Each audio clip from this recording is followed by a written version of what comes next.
Sebelum kita baca hikam, ada muqaddimah fiqhiyah dengan membaca kitab Mukhtasar Abi Suja atau Takrib. Kita sudah sampai kepada bab pakaian, sesuatu yang dipakai. Faslun fil libasi, tentang baju. Mungkin ada yang bertanya,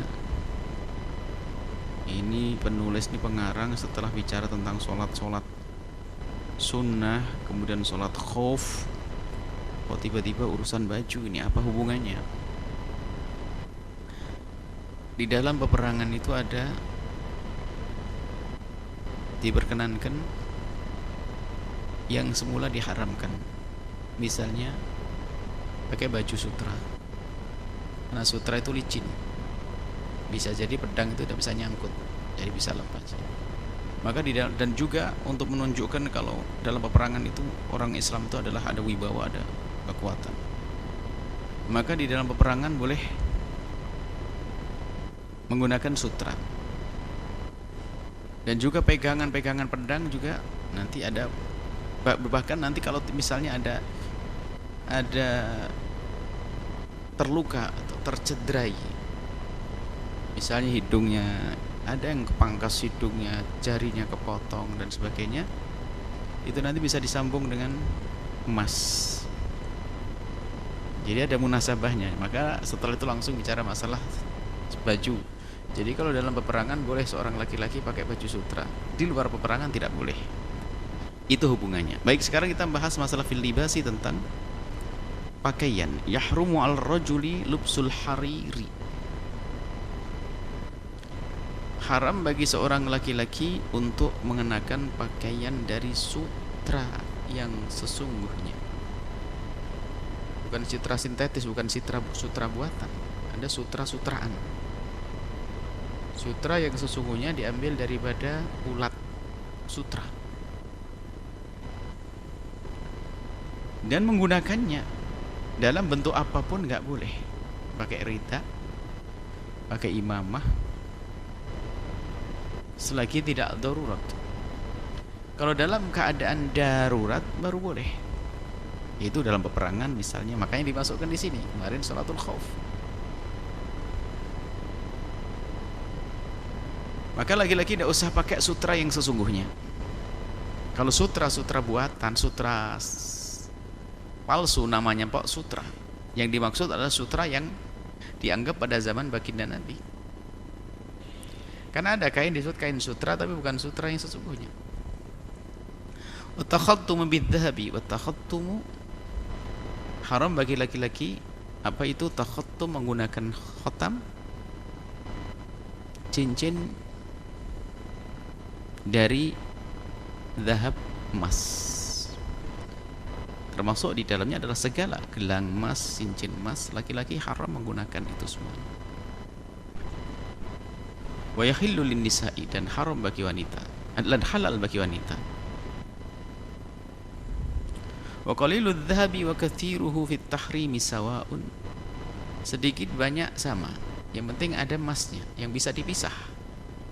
Bahkan sampai nanti disebutkan di dalam bab sepuh, kalau misalnya bukan emas kemudian disepuh dengan emas, kalau seandainya yang tadi dipanggang di api bisa terpisah, maka jadi haram.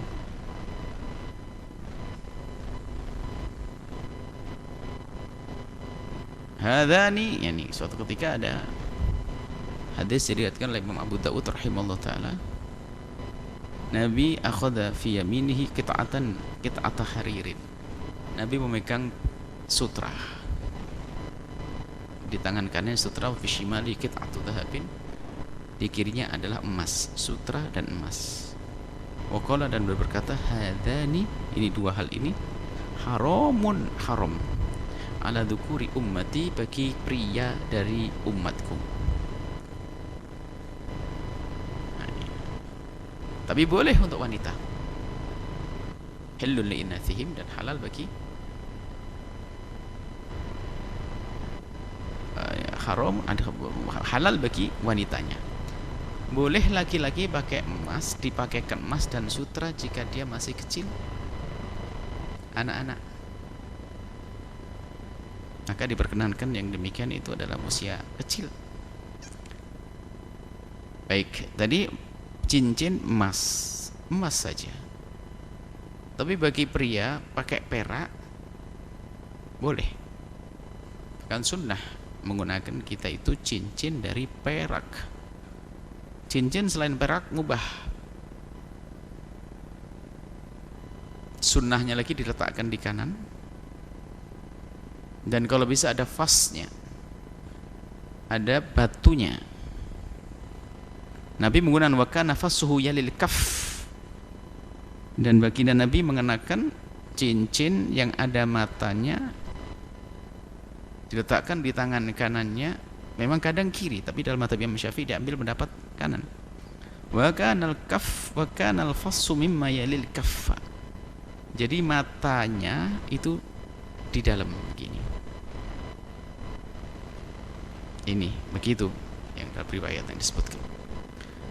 Kalau seandainya tidak di jari kelingking, sunnah di jari kelingking. Ada lagi kesunahan di jari manis. Cuman paling sunnah di atas sunnah jari kelingking seperti ini. Khinsir yamini, khinsir yamin. Jari kelingking.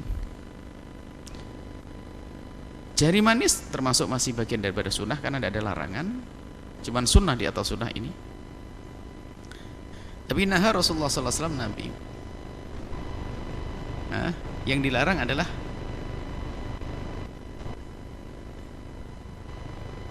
nah Rasulullah SAW ditahatumi. Nabi melarang untuk kita pakai cincin di ini. Ditahatumi sababati wallati taliha. Ini dua ini. Jempol nggak disebut, tapi nggak aneh. Cincinnya di jempol. Ini bagi pria. Kalau wanita boleh pakai semuanya. Ini hanya kaum laki-laki. Maka menggunakan di tengah ini hadis Sayyidina Ali makruh di sini. Menggunakan cincin di tengah adalah makruh. Sama di telunjuk adalah makruh. Baru jari ini manis ini adalah ada kesunahan karena tidak ada larangan di sini masuk kepada asli sunnah. Kemudian sunnah di atas sunnah Nabi melakukan di. Kemudian kalau bisa ada matanya, bahkan al-fasu mayyal kaffa seperti ini. Baik. Ini pernah kita bahas masalah. Dan tidak disunahkan berbilang dua cincin. Akan menurut mazhab lain adalah makruh, bahkan sebagian mengatakan haram. Jadi maka sebaiknya cincin satu saja. Cincin satu saja. Dalam mazhab kita kalau tidak berlebihan, dua tidak masuk haram tapi tidak sunnah. Dua tidak haram tapi tidak sunnah. Sunnahnya adalah satu. Baik. Wa idza kana ba'du thawbi, ini masalah baju lagi setelah selesai. Baju yang pakai sutra wa idza kana ba'du thawbi ibrisiman. Ibrisiman itu adalah ibrisim itu jenis masuk sutra juga. Jenis sutra. Wa ba'duhu sebagian lagi adalah katun campur, maksudnya dicampur. Oh katanan itu adalah kayak wool dari bulu domba. Jaza lubsuhu boleh malam yakunul ibrisim selagi sutranya tadi tidak ghaliban lebih banyak. Tempel-tempelan pokoknya yang penting kalau dikumpulkan bahwasanya sutranya itu tidak lebih banyak.